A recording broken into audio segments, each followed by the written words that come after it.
नमस्कार, मैं हूं आपके साथ सुनील कुमार शर्मा और आप देख रहे हैं न्यूज जन आवाज। बजट घोषणाओं के बीच प्रभारी मंत्री ने जताई पेयजल प्रबंधन पर चिंता। जोधपुर से राजस्थान स्टेट हेड चित्रेश बोहरा की राजनीतिक रिपोर्ट। जोधपुर जिला प्रभारी मंत्री मदन दिलावर ने बजट घोषणाओं का क्रियान्वयन प्राथमिकता से करने के निर्देश दिए। प्रभारी मंत्री ने रविवार को मारवाड़ इंटरनेशनल सेंटर में जोधपुर जिले से संबंधित बजट घोषणाओं की क्रियान्वयन एवं विकास योजनाओं की समीक्षा बैठक की अध्यक्षता करते हुए यह निर्देश दिए। दिलावर ने अधिकारियों से कहा कि बजट घोषणाओं के प्रभावी क्रियान्वयन में किसी भी स्तर पर शिथिलता स्वीकार्य नहीं होगी। बैठक में जिला प्रभारी सचिव दिनेश कुमार शेरगढ़, विधायक बाबू सिंह राठौड़, ओसिया विधायक भैराराम सियोल, बिलाड़ा विधायक अर्जुन राम गर्ग, सूरसागर विधायक देवेंद्र जोशी, जिला कलेक्टर गौरव अग्रवाल, जिला परिषद के मुख्य कार्यकारी अधिकारी डॉक्टर धीरज कुमार सिंह, जोधपुर विकास प्राधिकरण के आयुक्त उत्साह चौधरी, नगर निगम उत्तर दक्षिण आयुक्त सिद्धार्थ पलानीचामी सहित अन्य मौजूद रहे। प्रभारी मंत्री मदन दिलावर ने विधानसभा में चल रहे कांग्रेस के धरने पर कहा कि वो पूर्व पीएम इंदिरा गांधी को सम्मान देना नहीं चाहते। कोई अनुचित बात नहीं हुई थी, दादी ही तो कहा था। वे उनको दादी या मां नहीं मानते, सम्मान देना नहीं चाहते। हमको कोई बोले विजया राजे सिंधिया हमारी राजमाता दादी थी तो हम मानते हैं। बजट समीक्षा को लेकर प्रेस वार्ता में उन्होंने यह बात कही। उन्होंने कहा कि पूर्व सीएम अशोक गहलोत सिर्फ विरोध कर रहे हैं, जबकि हमने तो जनहित की योजनाएं थी उनको बंद नहीं किया है। उनका फोकस सिर्फ नाम को लेकर है। इंदिरा रसोई का नाम बदलकर अन्नपूर्णा योजना तो उन्हें पसंद नहीं। वे इंदिरा गांधी को मां अन्नपूर्णा से बड़ा मानते हैं, हम नहीं मानते।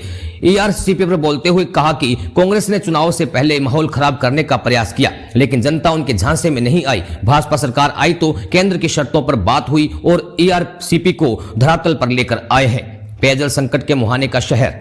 प्रभारी मंत्री ने गर्मी के मौसम को ध्यान में रखते हुए पेयजल संकट से निपटने के लिए जिला प्रशासन एवं जलदाय विभाग से प्रभावी रणनीति बनाने को कहा। जल स्रोतों की मरम्मत एवं जल वितरण व्यवस्था को व्यवस्थित किया जाए। गौरतलब है कि आगामी दिनों में इंदिरा गांधी नहर में क्लोजर प्रस्तावित है और संचित पानी की स्थिति काफी खराब है। फार्मर्स रजिस्ट्री कैंपों की समीक्षा करते हुए प्रभारी मंत्री ने निर्देश दिए कि अधिकतम किसानों का पंजीकरण सुनिश्चित किया जाए। अस्पताल में हड़ताल और बजट गड़बड़ी की जांच होगी। मंत्री दिलावर ने एमडीएम अस्पताल में चल रहे बजट संकट और बार-बार आंदोलन को लेकर कहा कि कंपनी को पूरा भुगतान हो रहा है, इसके बाद भी कर्मचारियों को वेतन नहीं मिल रहा तो इसकी जांच होगी। उन्होंने अन्य सुविधाएं नहीं मिलने व कई दिनों की वेटिंग होने पर भी शिक्षा मंत्री से इस विषय में बात करने को कहा है। राजस्थान स्टेट हेड चित्रेश बोहरा की रिपोर्ट के साथ देखते रहिए न्यूज जन आवाज। और उपस्थित सभी मीडिया के बंधुओं को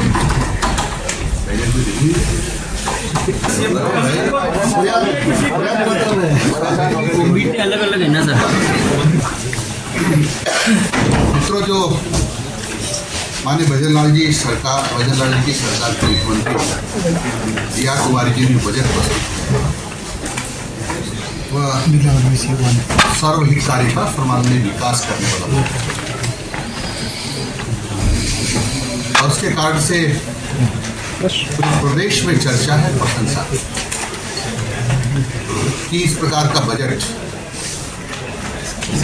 उन्होंने कभी नहीं देखा। और इस बात की भी चर्चा है कि लगभग 6-7 महीने पहले जो बजट प्रस्तुत किया था उसकी समीक्षा भी बेहतर तरीके से की जा रही है।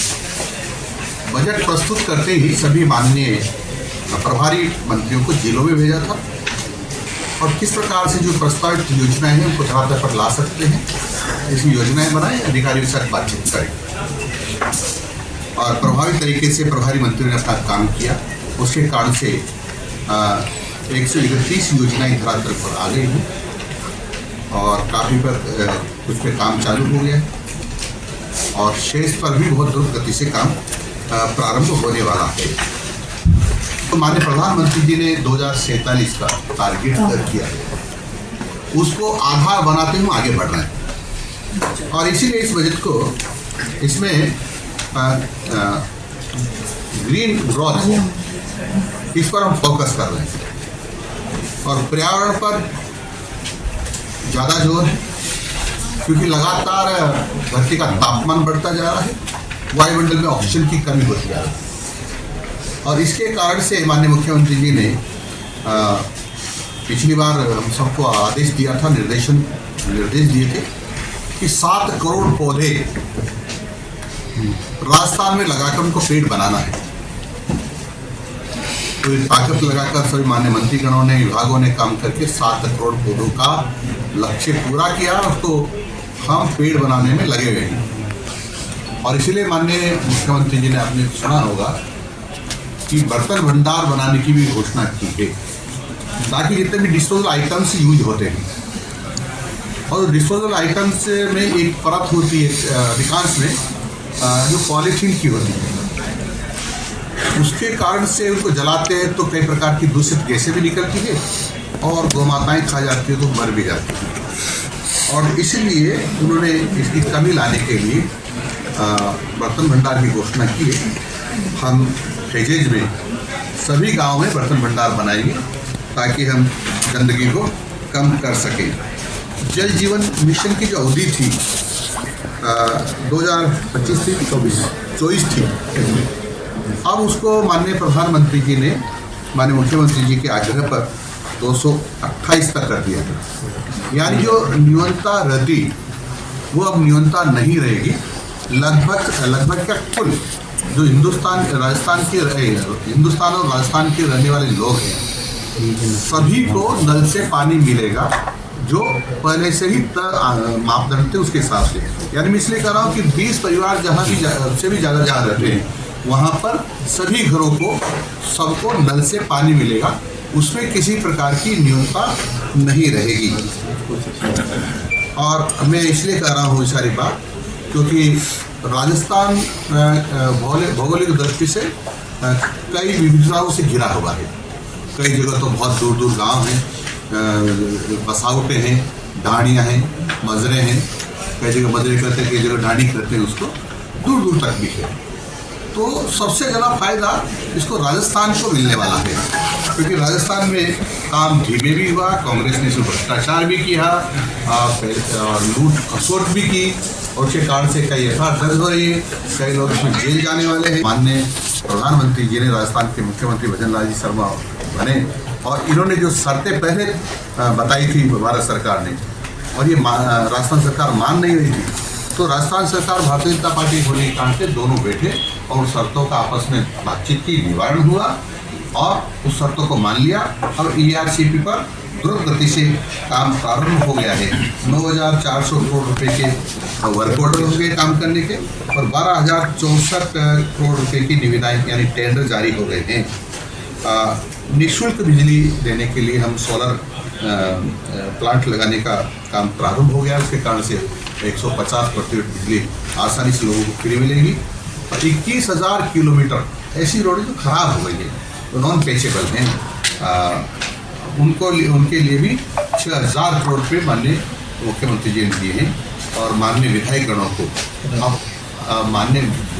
को जो बरुस्तर जिले हैं उसमें 15 करोड़ रुपये और दूसरे जिले उसमें 10-10 करोड़ रुपये दिए हैं, ताकि वह प्राथमिकता से उन रोडों का पुनर्निर्माण कर सके। प्रदेश में किसानों को 50,000 नए बिजली के कनेक्शन दिए जाएंगे तथा 5 लाख घरेलू कनेक्शन दिए जाएंगे। और यदि ज़्यादा भी जरूरत पड़ेगी तो माननीय मुख्यमंत्री बहुत उदार है, इसको बढ़ा भी सकते हैं, पर किसानों को किसी भी प्रकार की परेशानी में नहीं आने देंगे। राइजिंग राजस्थान में जैसे आपने सुना है कि 35 लाख करोड़ के MOU हुए हैं, उस MOU को धरातल पर लाने के लिए निरंतर उसकी समीक्षा हो रही है, और मेरा अनुमान है लगभग 2.5 लाख करोड़ तक के तो MOU अभी धरातल पर आ गए हैं। और हमारी कोशिश ये कि लगभग सभी जो MOU हैं वो धरातल पर आए, उन पर पूरी ताकत के साथ काम हो रहे हैं।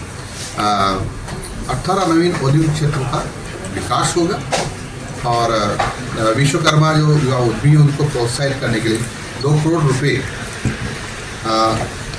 तक के लोन कम ब्याज पर दिए जाएंगे।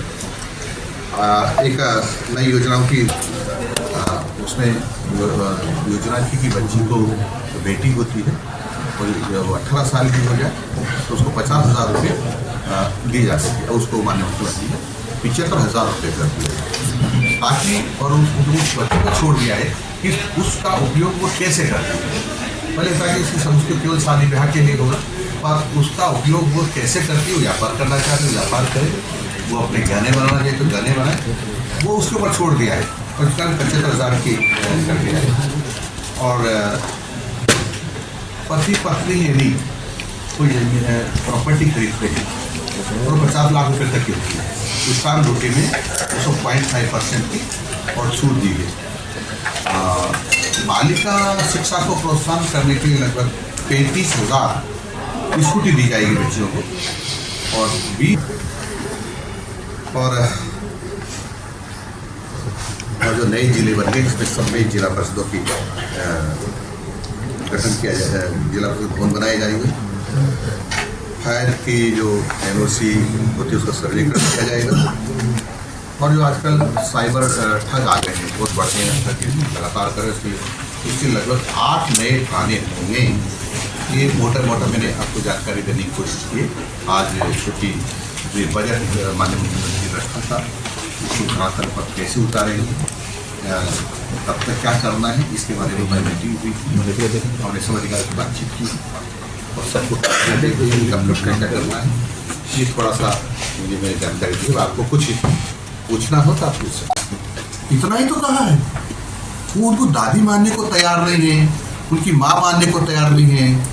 हम तो कोई हमारे राजमाता जी थी वहाँ विजय राजे सिंधिया जी, यदि उनको कहें कि वो सबकी दादी थी तो हम सम्मान से कहते हैं दादी थी, राजमाता थी, हमारी माँ थी।